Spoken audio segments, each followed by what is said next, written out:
Hello दोस्तों, आप सभी का स्वागत है। दोस्तों आज की वीडियो में पढ़ेंगे वर्ष 20 सितंबर 2016 को जो प्रश्न पूछा गया था आपका सीटेट पेपर 1 हिंदी से, ठीक है। वो सारा प्रश्न आपके सामने लेकर आया हूँ। प्रीवियस ईयर प्रश्न है, ठीक है। प्रीवियस ईयर प्रश्न पढ़ने से आपके बहुत सारे प्रश्न जो होते हैं परीक्षा में रिपीटेशन होती है और आपको क्वेश्चन की लेवल मालूम हो जाएगी, क्वेश्चन किस तरह परीक्षा में पूछा जाता है, ठीक है। बहुत सारे क्वेश्चन जो होती है वो क्वेश्चन के सिर्फ कुछ बहुत सारे क्वेश्चन जो होते हैं वो परीक्षा में पूछे जाते हैं, रिपीटेशन होता है और क्वेश्चन का जो है ना मात्र लेवल यही होता है, लेकिन थोड़ा सा वर्ड को इधर उधर घुमाकर पूछ दिया जाता है। तो प्रीवियस ईयर क्वेश्चन लगाने से आपकी तैयारी बहुत ही अच्छी हो जाएगी परीक्षा में, ठीक है। तो चलिए शुरुआत करते हैं। प्रीवियस ईयर क्वेश्चन हिंदी का है। शुरुआत करते हैं। निर्देश 91 से 96 नीचे दिए गए पदांश को पढ़कर पूछे गए प्रश्नों के सही सबसे उपयुक्त उत्तर वाले विकल्प को चुनिए। पदांश दिया हुआ है, क्या पदांश है? अब जानते हैं कि गद्यांश और पदांश दोनों से मिलाकर आपके सीटेट पेपर 1 हिंदी से 15 नंबर का प्रश्न पूछा जाता है, ठीक है। गद्यांश और पदांश है। तो यहाँ गद्यांश पदांश दिया हुआ है, पदांश पढ़िए पहले, इस पर जो आधारित प्रश्न होगा उसको बनाएंगे। पदांश दिया हुआ है कि हवा चले अनुकूलन तो नावे नौसिखिए भी खेलते हैं, सहज डगर पर लंगरे भी चल वैसाखी से चलते हैं, मिट जाते जो दीप स्वयं रोशन कर, लाख चिरागों को नमन उन्हें जो लौटा लाते हैं गई बहारों को। फिर है कि फैलाकर के हाथ किसी के सम्मुख झुकना आशा है, बहती नदिया से पानी पी प्यास से बुझाना आशा है, नित्य खोद कर नए कुएं जो सबकी प्यास बुझाते हैं, वही लोग हैं जो सदियों तक जग में पूजे जाते हैं। तो ये आपका था आपका गद्यांश और इस पर आधारित प्रश्न दिया हुआ है। प्रश्न है कवि उन्हें नमन कर रहा है जो, तो कवि किसको नमन कर रहा है, ठीक है। किसको नमन कर रहा है कवि? तो जो दूसरे को प्रेरणा देकर मरते हैं उसको कवि जो है नमन कर रहा है। ऑप्शन ए किसका राइट आंसर होगा, दूसरे को प्रेरणा देकर मरते हैं। दूसरा है कि कविता में वैशाखी का भावार्थ है, तो कविता में वैशाखी का भावार्थ होता है आपका सहारा। ऑप्शन 2 इसका राइट आंसर होगा सहारा। प्रश्न की पानी पी प्यासा बुझाना आशा है में अलंकार है, तो अनुप्रास अलंकार है, अनुप्रास अलंकार है। ऑप्शन ए किसका राइट आंसर होगा अनुप्रास। प्रश्न है आपके सामने, प्रश्न कहता है समाज उन्हें सदा सम्मानित करता है जो अपने कार्यों में सबका हित करते हैं, उसको समाज क्या करते हैं? सदा सम्मानित करता है। ऑप्शन 2 इसका राइट आंसर होगा अपने कार्यों से सबका हित करते हैं। नेक्स्ट प्रश्न है कि कवि के अनुसार उनका जीवन आसान नहीं है जो परिश्रम से बोती बहारों को लौटा लाते हैं। ऑप्शन 3 इसका राइट आंसर हो जाएगा।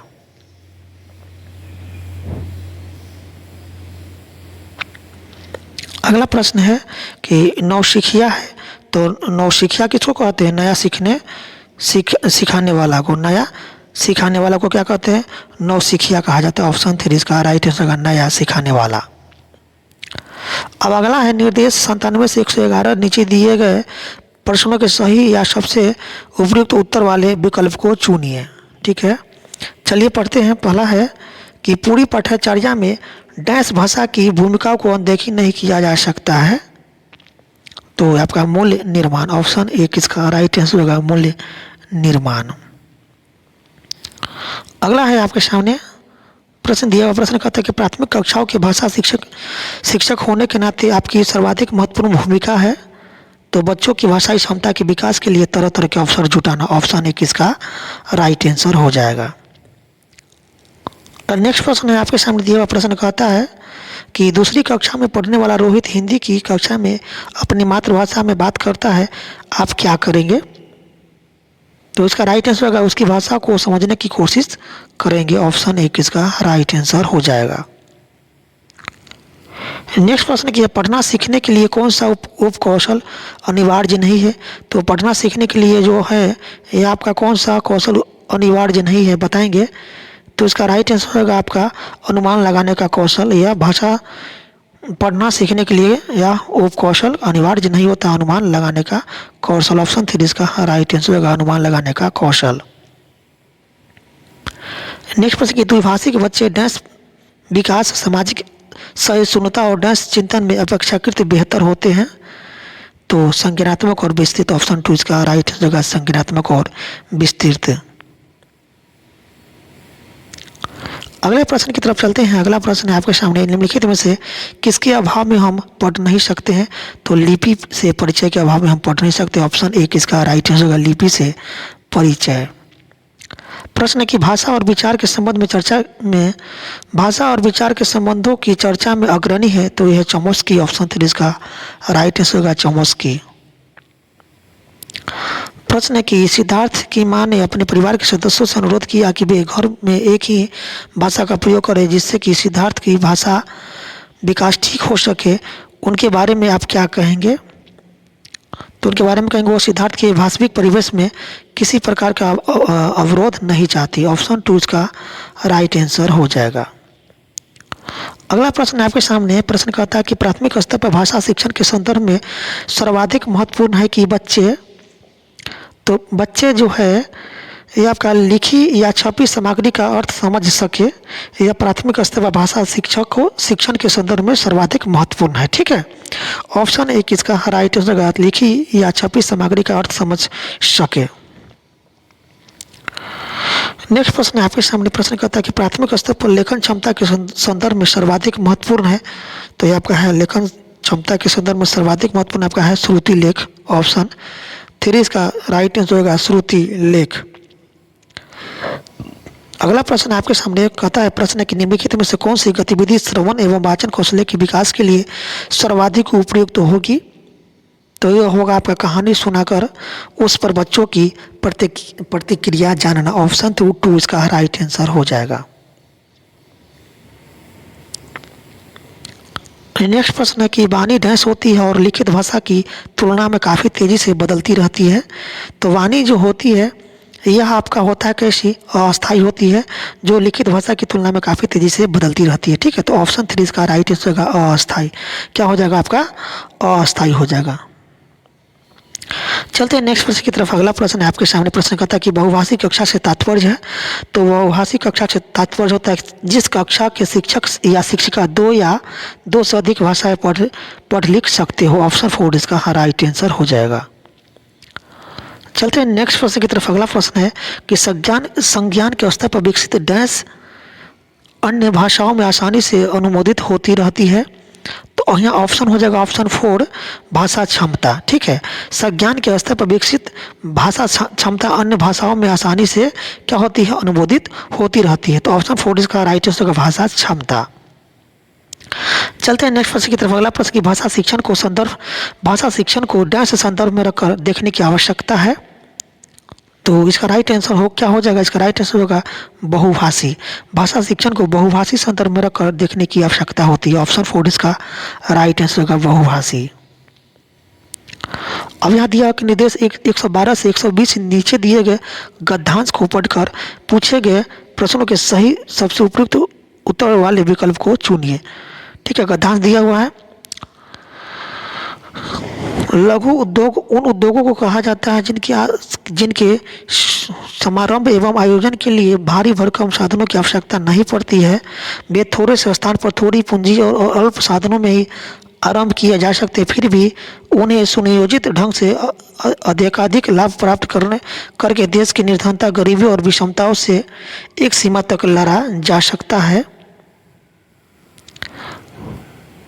अपने आकार, प्रकार तथा साधनों की लघुता और अल्पता के कारण ही इस प्रकार के उद्योग धंधों को कुटीर उद्योग भी कहा जाता है। ठीक है, कुटीर उद्योग भी कहा जाता है। इस प्रकार के उद्योग धंधे अपने घर में भी आरंभ किया जा सकता है और अपने सीमित संसाधनों का सदुपयोग करके आर्थिक लाभ कमाया जा सकता है और सुखी समृद्ध बनाया जा सकता है। भारत जैसे देश के लिए तो इस प्रकार के लघु उद्योग का महत्व और भी बढ़ जाता है, क्योंकि यहाँ युवाओं की एक बहुत बड़ी संख्या बेरोजगार है। इसी कारण महात्मा गांधी जी ने मशीनीकरण का विरोध किया और उनकी यह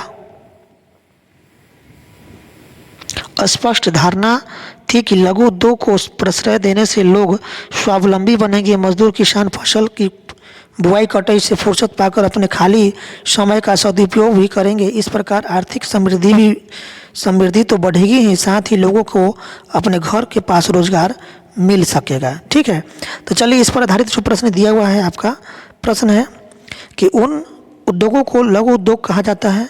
तो उन उद्योग को, कौन सा उद्योग को लघु उद्योग कहा जाता है बताएंगे? तो इसका राइट आंसर होगा जो कम साधनों से शुरू किया जा सकता है उसको कहते हैं लघु उद्योग। ऑप्शन 4 इसका राइट आंसर हो जाएगा। अगला प्रश्न की मशीनीकरण से तात्पर्य है, तो मशीनीकरण से तात्पर्य होता है मशीनों का अधिक से अधिक प्रयोग। ऑप्शन 1 इसका राइट आंसर हो जाएगा।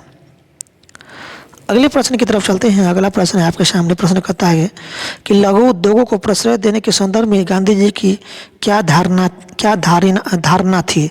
तो गांधी जी का धारणा था लोगों को आर्थिक रूप से आत्मनिर्भर बनाया जा सकते, यही गांधी जी का क्या था आपका धारणा थी। अगले प्रश्न की तरफ चलते हैं। अगला प्रश्न है भारत जैसे देश के लिए लघु उद्योग धंधों का महत्व क्यों बढ़ जाता है? तो इसका कारण है कि क्योंकि यहाँ बहुत सारे लोग को काम की ज़रूरत है। ऑप्शन 4 इसका राइट आंसर हो जाएगा।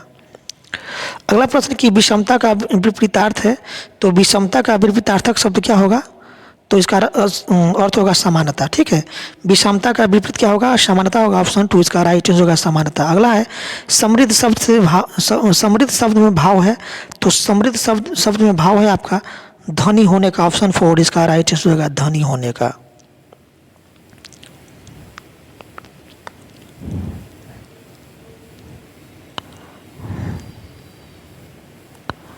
अगला प्रश्न है, प्रश्न की अल्पता शब्द है, तो अल्पता शब्द आपका कैसा है बताएंगे? तो ये आपका तत्सम है। ऑप्शन 1 इसका राइट आंसर होगा तत्सम। नेक्स्ट प्रश्न आपके सामने दिया हुआ प्रश्न फिर कहता है, प्रश्न की कौन सा शब्द युग्म शेष से भिन्न है? शेष से भिन्न है कौन सा शब्द युग्म बताएंगे? तो भारी भरकम। पशु पक्षी तो ये आपका सही है, माता पिता भी सही है, दिन अतुल से, लेकिन भारी भरकम जो है ना ये शब्द युग्म से क्या भिन्न है। ऑप्शन 1 इसका राइट आंसर होगा भारी भरकम। अगला प्रश्न की गद्यांश के अनुसार प्रशय शब्द का भाव है, तो गद्यांश के अनुसार प्रशय शब्द का भाव क्या होगा बताएंगे? तो इसका भाव होगा संरक्षण देना। ऑप्शन 4 इसका राइट आंसर रहेगा संरक्षण देना। तो दोस्तों इस तरह से वर्ष 2016 में सीटेट हिंदी का जो प्रश्न पूछा गया था आपका सही प्रश्न समाप्त हुआ। ठीक है, चैनल पर नए हैं तो चैनल को जरूर सब्सक्राइब कर लीजिएगा ताकि आने वाली जो भी वीडियो हो इसकी जानकारी सबसे पहले आपको मिल जाएगी। तो वीडियो देखने के लिए आपका बहुत बहुत धन्यवाद।